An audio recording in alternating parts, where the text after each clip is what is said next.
जिंदाबाद जिंदाबाद जिंदाबाद। रिहा करो रिहा करो रिहा करो रिहा करो रिहा करो रिहा करो। अरे नहीं चलेगी नहीं चलेगी, अरे नहीं चलेगी नहीं चलेगी। सलमान अजहरी के सम्मान में सलमान। अच्छा हिंदोस्तां हमारा, हम बुलबुलें हैं इसकी ये गुलसिता हमारा। हमारे तमाम मुल्क के मामलात पहले से भी एकजहती का एक मिसाल थे।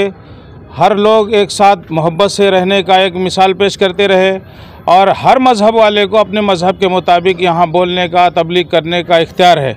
दूसरे लोग जो भी बोलते हैं उनके ऊपर कोई पाबंदी नहीं है। लेकिन आज मुफ्ती सलमान अजहरी साहब ने अपने दीनी स्टेज से एक दीनी भाषण दिया, मगर उसको गलत माना निकाल के उनको गिरफ़्तार किया गया है और इस गिरफ़्तारी के ख़िलाफ़ तमाम पूरे हिंदुस्तान में एहतजाज हो रहा है।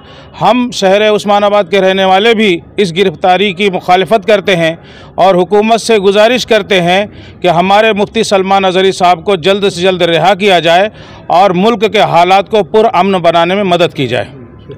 मुंबई येथील घाटकोपर येथे राहणारे मुफ्ती सलमान यांना गुजरातच्या ATS पथकाने ज्या पद्धतीने अटक केलेली आहे आणि त्यांना घेऊन गेलेले आहेत, त्या पद्धतीचा, त्या गोष्टीचा आम्ही निषेध करण्यासाठी आज उस्मानाबाद जिल्ह्यातील व शहरातील सर्व प्रातिनिधिक स्वरूपात इथे येऊन धरणे आंदोलन केलेले आहे। मुफ्ती सलमान यांना हेट स्पीच यासाठी म्हणजे गुजरातच्या ATSने ताब्यात घेतलं आहे। हेट स्पीच आणि ATS याचं काय आम्हाला लिंकच लागत नाही। तरी त्यांना मुंबई येथील कोर्टामध्ये दाखल केल्यानंतर मुंबई येथील कोर्टाने त्यांना ट्रान्झिट रिमांडमध्ये 2 दिवसासाठी पाठवलेलं आहे।